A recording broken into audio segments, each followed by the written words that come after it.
పెళ్ళై ఏళ్లు గడుస్తున్నా ఒక జంటకు పిల్లలు పుట్టడం లేదంటే అందుకు భార్యాభర్తలు ఇద్దరిలో ఏ ఒక్కరిలోనైనా లోపం ఉండొచ్చు, లేదా ఇద్దరిలోనూ లోపం ఉండొచ్చు. అయితే మన దగ్గర పిల్లలు పుట్టకపోవటానికి చాలా వరకు స్త్రీనే బాధ్యురాలుగా చేస్తూ ఉంటారు. నిజానికి గర్భం ధరించకపోవటానికి స్త్రీ వైపు నుంచి కారణాలు ఉన్నట్లే పురుషుని వైపు నుంచి కూడా కారణాలు ఉంటాయి. అయితే స్త్రీలలో నెలసరి చిక్కులు మొదలుకొని హార్మోన్ల లోపాల వరకు చాలా కారణాలే కనిపిస్తూ ఉంటాయి. మహిళల్లో సంతానలేమికి దారితీసే కారణాలు, వాటికి చికిత్స, పరిష్కార మార్గాల గురించి డాక్టర్ని అడిగి ఇప్పుడు తెలుసుకుందాం.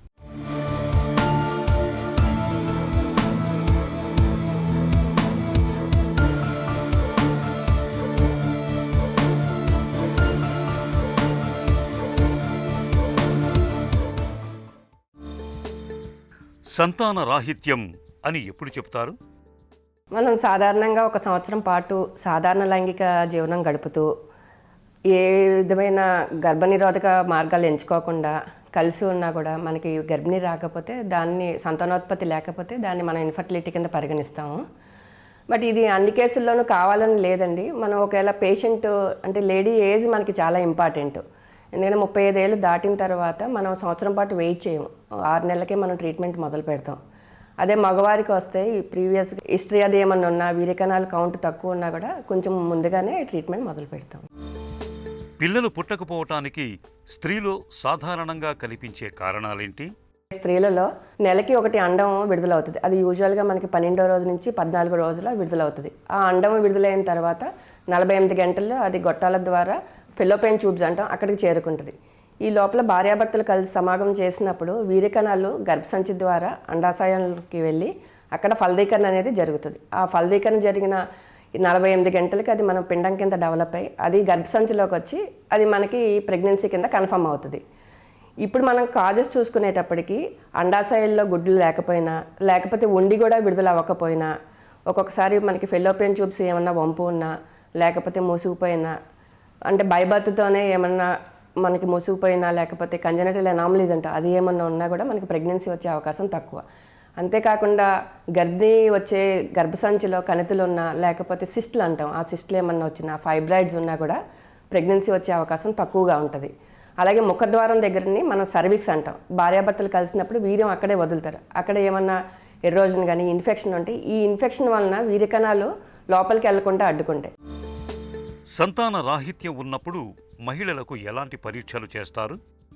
బేసిక్గా మేము ఫస్ట్ స్కానింగ్ అనేది చేస్తాం. అందులో ఏమిటంటే గర్భసంచి సైజ్ ఎలాగుంది, అండాశయాలు బాగున్నాయా, అండాశయాల్లో గుడ్లు ఎంత శాతం ఉన్నాయి, కణితులు ఏమన్నా ఉన్నాయా, ఇవన్నీ మనం ముందు చూసుకుంటాం.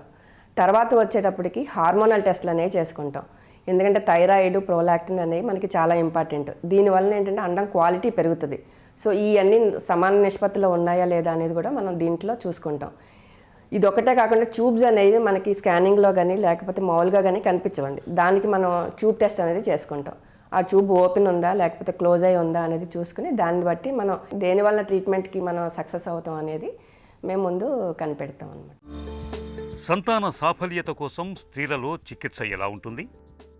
దీనికి వచ్చేటప్పటికంటే మనం ఇన్ఫర్టిలిటీ ఇన్సిడెన్స్ తీసుకున్నాం అనుకోండి, యూజువల్గాను ఒక 7 మంది కపుల్ని తీసుకుంటే అందులో ఒకళ్ళు మనకి ప్రెగ్నెన్సీ రాక బాధపడేవారు శాతం పెరిగింది. ఇదివరకు అంత ఉండేది కాదండి. ఇదివరకు ఏంటంటే మనకి 7, 8 అని మేము చదువుకునేటప్పుడు, ఇప్పుడు ఏంటంటే అది మనకి 10 to 15% పెరిగిపోయింది. అది ట్రీట్మెంట్ కూడా ఏంటంటే ఒక పేషెంట్ని మనం ఇంకొక పేషెంట్తో కంపేర్ చేయలేం. ఒక పేషెంట్ మనకి యంగ్ పేషెంట్ వచ్చిందనుకోండి, కొంచెం ట్రీట్మెంట్ ఇచ్చుకొని ముందు వాళ్ళకి ఏంటంటే మన కౌన్సిలింగ్ అనేది చాలా ఇంపార్టెంట్. అసలు అండం ఎప్పుడు విడుదలవుతుంది, వాళ్ళు ఎలాగ దగ్గర ఉండాలి, ఏ ప్రికాషన్స్ తీసుకోవాలి అనేది.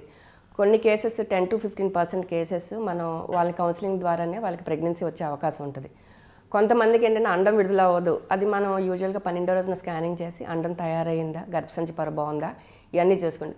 డిఫరెంట్ టెక్నిక్స్ వలన మనం ఏ పేషెంట్ ఎందులో ఫిట్ అవుతుంది అనేది మనం నిర్ణయించుకుంటాం. సంతాన సాఫల్యత కోసం మహిళలు ఎలాంటి జాగ్రత్తలు తీసుకోవాలి?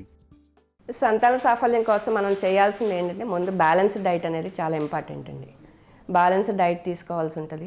అలాగే మనకి ఏంటంటే పర్సనల్ హైజీన్ అనేది చాలా ఇంపార్టెంట్. పర్సనల్ హైజీన్ అంటే మనం ఋతుక్రమాల్లో ఉండే కొంచెం వాడుకునే దాని గురించి కొంచెం ఎడ్యుకేట్ చేయాల్సి ఉంటుంది. దాంతోపాటు కొంత యోగా అనేది, ఎక్సర్సైజ్, వీటి వలన సమతుల్య ఆహారం వల్ల మనకి ఎగ్ క్వాలిటీ పెరిగి ప్రెగ్నెన్సీ వచ్చే అవకాశం కొంచెం ఎక్కువగా ఉంటుంది. మహిళల్లో సంతాన రాహిత్యాన్ని తెచ్చిపెట్టే కారణాలకు ఇవాళ ఆధునిక వైద్యంలో చక్కటి చికిత్సలు అందుబాటులో ఉన్నాయి. సకాలంలో చికిత్స తీసుకోవడం ద్వారా సంతాన భాగ్యాన్ని సాకారం చేసుకోవచ్చు.